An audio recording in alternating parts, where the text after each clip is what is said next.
Sorry about that. Problem with using a camera. Sorry, your camera, your phone as a video recorder is it only records for 10 minutes. But basically, the problem I was having there is that this side over here, I wasn't sitting that corner directly in its groove, and you have to make sure everything is in its groove. If you start to feel like you're doing this screw up, and it feels like it shouldn't be that hard to put the screw through, that's telling you you probably not got the base plate seated in the correct position. So again, I haven't done any of these up tight. They're still all a little bit loose, and there's a reason for that. What we need to do, and one of the reasons that this is probably a little bit of a trickier build than, or at least it needs a little bit more finesse than your standard quadcopter build, is normally your arms, it wouldn't really matter too much about the alignment because they're always going to be flat because of their design. But because of this design being held as a vertical plate, what we're going to need to do is make sure the arms are all flat. So I'm just going to put it onto the flat surface. I'm going to push all the arms, push the center plate there, and that's just going to try and level all the arms off. Once I've done that, then I'm going to actually start doing the actual full torque that I want onto each screw. So I'm just going to go around and do all 8 of these screws now. And you can see how much I haven't had them tight. Again, make sure you're not pinching your motor wires when you do this. Pinch a motor wire, carbon's conductive, not fun. You'll fry something, or lots of things, one of the two. Also, when you put your side plates on, it's pretty easy to put them on upside down. I didn't, thankfully, because to be honest, I didn't really check as I was doing it. So, alright, they should all be nice, and I think they're all nice and snug now. Let's go around and just double check everything. Again, you make sure all these screws have Loctite, because if any of these come out, you're not going to have fun. Well, you might have fun. It's just that, you know, it's not something you're going to want to do more than once, if ever. And you don't need to do these up super tight. You just need to make sure they're snug. And there's one thing about this that I'm going to check in a second. And you want to take this plate, the main plate there, and because it's all wedged in those gaps, you want to make sure there's no play in that board, which I don't think there's any play in there I'm worried about. But what you're going to find is if there's any play in this plate here that's holding your flight controller stack, that will be a problem. So if you do find there's any play in there, one of the things you can do is to just get your electrical tape out again, just run it around a little piece around the corners, on each corner, or at least the corner that has the play in it, and that's just going to snug it up again. And like I said, you really want this plate to not be able to move, because if this can wriggle around, it's going to send, get some focus, if that plate can wriggle around, it's just going to send vibrations to your flight controller, and that's going to be bad. So again, check the tolerances on that. I know this is a premium frame, but this is just one of those things that you really want to double check on. It's hard for any manufacturer to make sure the tolerances are absolutely perfect, and you know, they can send the spec, but if it doesn't go through perfect, then you know, that's not something that they can really do a great deal about once it's been done.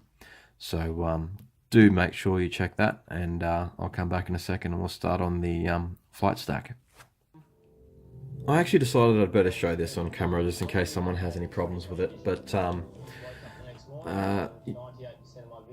I'll put this after I've done the initial build, but you may for those people that find there's any oscillations or any vibrations on the plate, I'll put this afterwards, and you'll see all I'm doing here is I'm taking some electrical tape. I'll put some on there, and then I'm just going to put this tape on, and it's the same deal as the arms really. You're just going to fold it over, and I fold that over, and then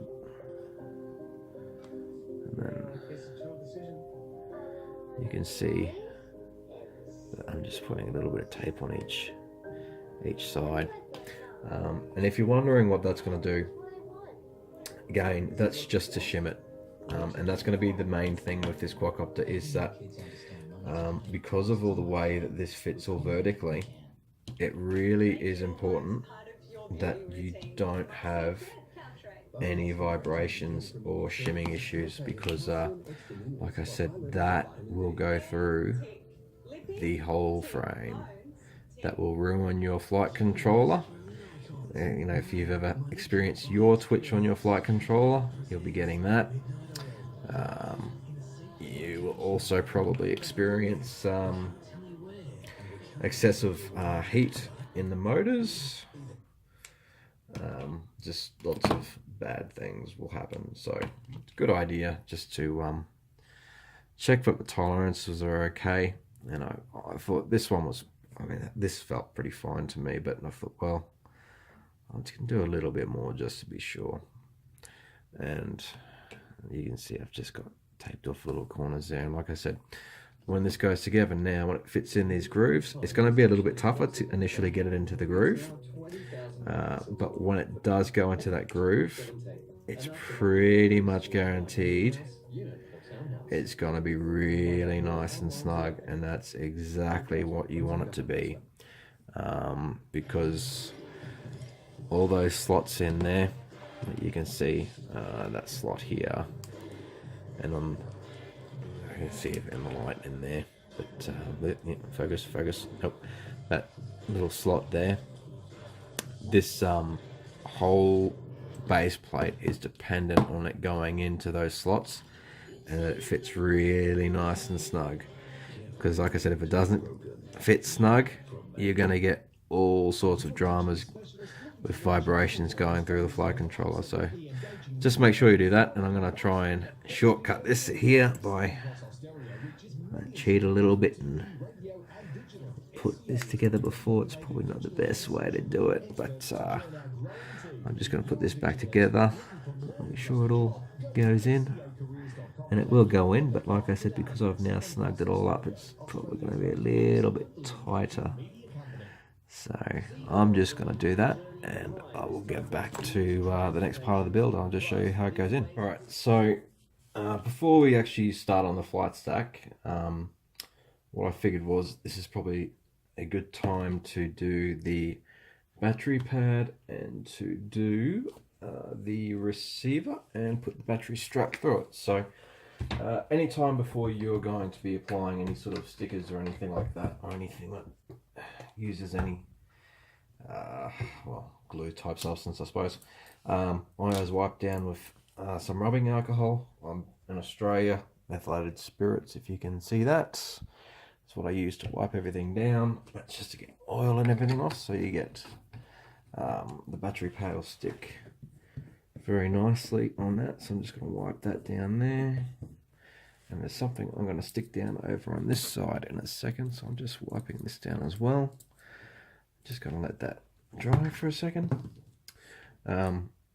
Battery pad, so there's going to be 4 holes there. They're actually going to have their little plugs in them when you get it, so just push those out, because you're going to need to put your flight control stack through there. So take that out, and this should be a really nice tight fit, and I tested it before and it was perfect. So that fits in there really nice. So I've done that. Battery strap, so provided in the kit. We'll one thing I always do is put it on back to front, because I always do that. So is that... Oh, nope, that's the wrong way. It goes this way. And pull it right through. Pull that through there. I may end up trying a top mount for the battery at some point, but for the moment, I'm just going to do bottom mount. So put battery strap through and tie it off. So it should fit nicely into that little gap. And your flight stack is going to go on top of that. So grab four of the mounting screws and the four, I believe these are 6mm nylon standoffs. And what I'm going to do is just take a Phillips head, screw down through the hole. Probably could have done this before I did the battery strap, to be honest. Alright, nylon screws, don't do them up tight. They strip pretty easily, but also don't use Loctite on nylon screws, because the Loctite can do funny things to plastic. You might find that you put Loctite on and the plastic will just basically disintegrate. So I got two of those in. I'll do the other one. Oop. There you go. I don't like Phillips head screws. If everything was a hex or a torsion, or sorry, torsion, Torx screw. Torx screws would be good, but I've got so many good drivers now. And Allen heads, it would be a little bit of a pain if I had to change over. So put that through. And the next thing I'm going to do is I'm actually going to mount, and this is going to depend on your receiver. I've got the XM Plus, so it's only a tiny little receiver, like so. And like I said before, I've already got the wires I want on it. And I'm probably going to mount it in there. I think that will fit. I'll just get my speed controller and put it over the top, make sure nothing's gonna hit it. Yep, that looks like it will work perfectly. So I'll just take my speed controller off. Alright, and what I'm going to use for this is this stuff here. This is 3M extreme strength permanent double-sided tape. I use this for a lot of things. It's not cheap, but I find it works really well. I use it to stick flight controllers. Well, I've used it in the past to stick flight controllers down, but everything these days comes with a soft mount for that. But in the past, when people were still hard mounting their flight controllers, I was basically using this to stick some flight controllers down, and it acts as a soft mount. If you might remember back in the day with the F1 processors, everyone was saying that the MPU 6500s, you couldn't use them because they would develop yaw twitches at mid-throttle. I was soft mounting my flight controllers with this double-sided tape, and I'm an idiot and I just can't seem to get it into the right position I want. And yeah, so I was soft mounting it with this, and yeah, it worked perfect. Everyone was saying, yep, can't use the 6500s, you'll get a yaw twitch. I was using the 6500s for years without any issues with this stuff. It's really good because it's got a sort of density to it where it resists a lot of oscillations. The only bad side of it, of course, is getting the red side of the double-sided tape off, just getting that cover off, because initially it doesn't really want to stick that hard, but it's got a lot of grab on that tape, so If you can't see what I'm doing, I'm basically just going to use my hobby knife to try and get that red tape off. It's a bit of a bugger of a thing to get off, to be honest. Alright, got it. There we go. A minute wants to stick to your fingers. Get off.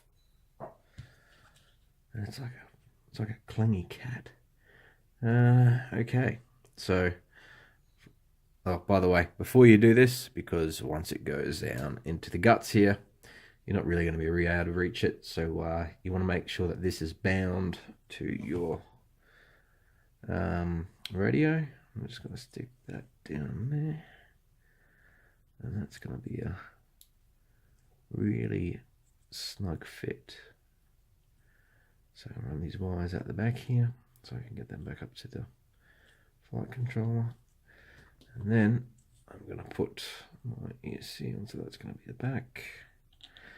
And I'm going to start to mount the, what I'll do now is I'll solder up my my motor connections and the motor connections and the flight control. I was going to do this on video, but problem is doing it on video is that there's so many different flight controllers and there's just so many different flight controllers and there's so many different ESC stacks and everything like that. I just sort of thought, well, what I'll do is I'll just give you the basics and what you're going to need to know for doing your flight controller as to where everything goes. That's pretty much going to be you're just going to have a look, I suppose, online at the diagrams for your particular flight controller. If not, I'm always on the Facebook group for gotta try and pronounce this again, Karearea drones. Again, someone from New Zealand, please help. I don't know what to call it, but yeah, ask in the Facebook group. But I'm basically just gonna do some soldering now, and I'll get all the flight stack ready, and I'll come back and we'll probably end up finishing off the drone. All right, so I'll do that and we'll come back.